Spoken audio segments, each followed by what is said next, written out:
안녕하세요. 정치를 쉽게풉니다. 정치 10단. 오늘 국회 국토위에서는 김건희 땅을 실드치고 있는 원희룡 국토부 장관에 대한 현안 질의가 진행되었습니다. 자료가 조작됐다, 사과부터 하고 시작하자라는 민주당의 요구를 거부한 원희룡이 한준호 의원이 증거를 들이밀자 사과를 했던 장면이 나왔습니다. 그리고 본 질의에서도 한준호 의원이 국토부 도로국장을 세워놓고 돌직구 질의를 날렸고 거기에 그 공무원이 어버버하는 장면이 나왔습니다. 그리고 시종일관 깐족대고 말장난을 했던 원희룡은 뜻밖에도 김민기 국토위 위원장의 질의에 무너졌습니다. 자, 그 백지화 선언 관련 질의에 원희룡이 자폭하는 장면을 먼저 보시겠습니다. 저도 간단하게 의문 나는 거 두어 가지만 해보겠습니다.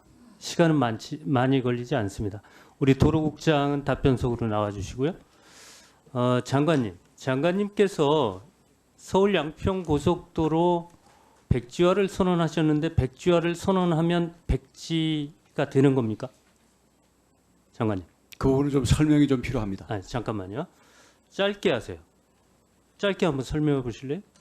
예, 당시 제가 지금 질의하는 7월 것은 6일 그런 거 말고 주민설명회가 지금 장관의 권능으로 예. 고속도로가 행정 절차에서 본타까지 들어가 있었는데 그것을 백지화라고 하면 백지화가 되는 거냐 이거예요. 그 실질은 중단입니다.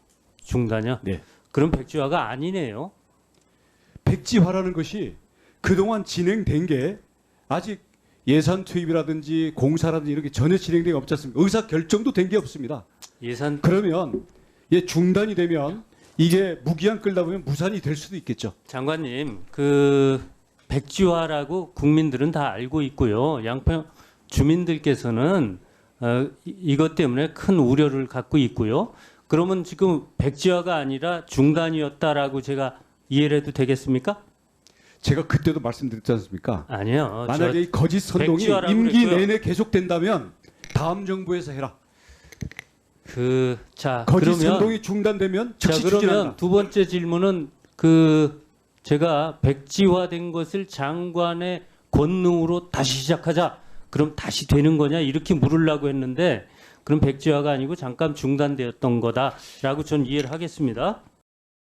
자, 원희룡은 분명 백지화가 아니라 중단이라고 말했습니다. 그리고 최근 국토부는 이 백지화를 충격요법이라고 했습니다. 그러면 원희룡은 애초부터 중단 선언을 했어야 했는데 충격을 주기 위해서 백지화를 했다는 얘기가 됩니다. 이것은 김건희를 지키기 위해서 충격을 주기 위해서 중단해야 될 것을 백지화시켜버렸다. 이 말을 해버렸다. 어떡하냐? 자, 이런 가운데 유스타파는 원희룡이 강상면으로 정점을 변경하려 했는데 그 일대에 있는 김건희 땅의 감정평가액을 공개했습니다. 그 금액은 무려 125억 원이었습니다. 현직 평가사들에게 김건희 일가 양평 땅 29개 필지를 감정을 의뢰했고 그 금액이 총 125억 원이라고 하더라. 자, 이 125억 원은 양평 고속도로 종점이 강상면에 들어선다는 가정은 반영되지 않은 것입니다. 국토부의 강상면 종점안이 언론에 오르내린 게 불과 한 달밖에 안 됐기 때문이에요. 하지만 현재 강상면 지역에는 벌써부터 관련 이슈가 땅값에 영향을 미치고 있다고 합니다. 전원주택, 별장용 토지를 판매하는 업체들이 움직이기 시작했다.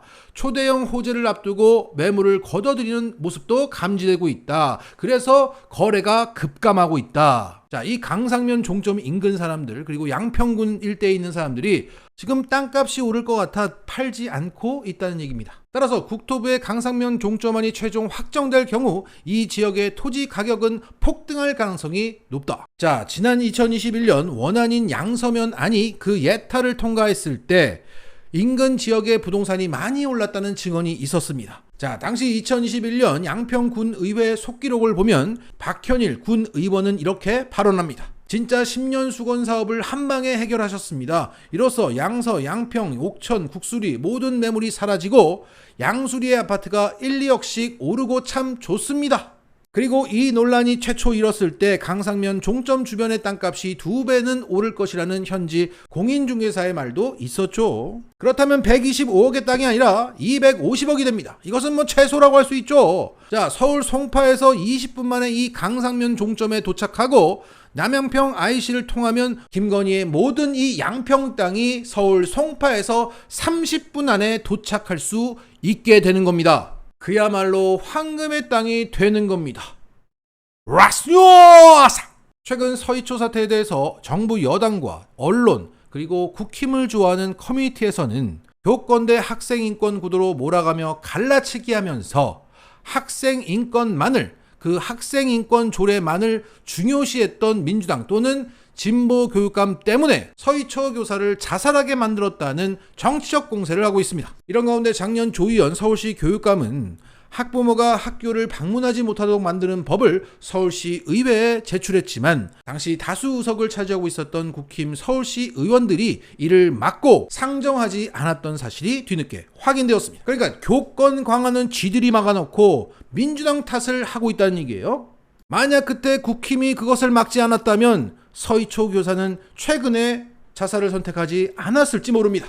그리고 민주당 탓을 하는 주요 근거가 되는 학생인권 조례는 현재 대구 지역에 적용되지 않았는데도 대구 지역에서 교권 침해가 발생되었다는 게 팩트입니다. 따라서 진보 교육감들이 중시했던 학생인권 조례가 이 사태의 원인이 아니라는 겁니다. 이런 가운데 그 원인은 국힘 교육감이 아닐까 하는 미친 발언이 나왔습니다. 오늘 국힘 계열의 충북 교육감이 교사를 악마화하는 발언이 드러나면서 범인은 국힘이라는 얘기가 더 설득력을 얻고 있습니다. 그러니까 7월 26일 오전, 그러니까 이 서희초 사태 논란이 한참 벌어진 난 이후에 충북도 교육 1급 정교사 자격 연수가 있었는데 여기에 윤건영 충북 교육감이 이렇게 발언을 했답니다. 교사는 예비 살인자라고 인정하고 교사가 되어야 한다. 이런 성정이 마음가짐이 안 되면 학교를 다니지 말고 사표 내고 나가라. 자퇴하고 나가라. 적어도 교사의 눈빛 하나, 교사의 한마디에 아이들의 무한한 가능성의 싹을 자를 수 있고 살인할 수 있는 가능성이 있다는 것을 염두에 둬야 한다. 여기에 SNS에서 교사로 추정되는 한 시민분이 이런 댓글을 달으셨습니다.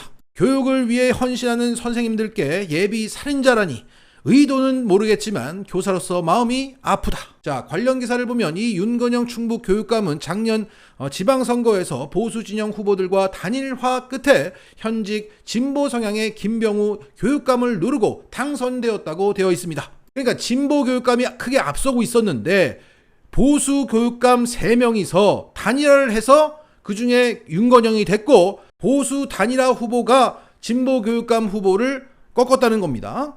그리고 윤건영의 공약과 정책까지 종합적으로 고려하면 그는 국힘 교육감이라고 해도 무방합니다. 따라서 현재 국힘은 교권대 학생인권으로 갈라치기 하면서 교권 강화를 해법으로 내놨는데 정작 국힘 교육감은 교사를 예비 살인자라고 발언하면서 교권을 약화시킨 것을 넘어 교사를 혐오를 하고 있는 겁니다. 결국 교사들의 적은 국힘이었습니다.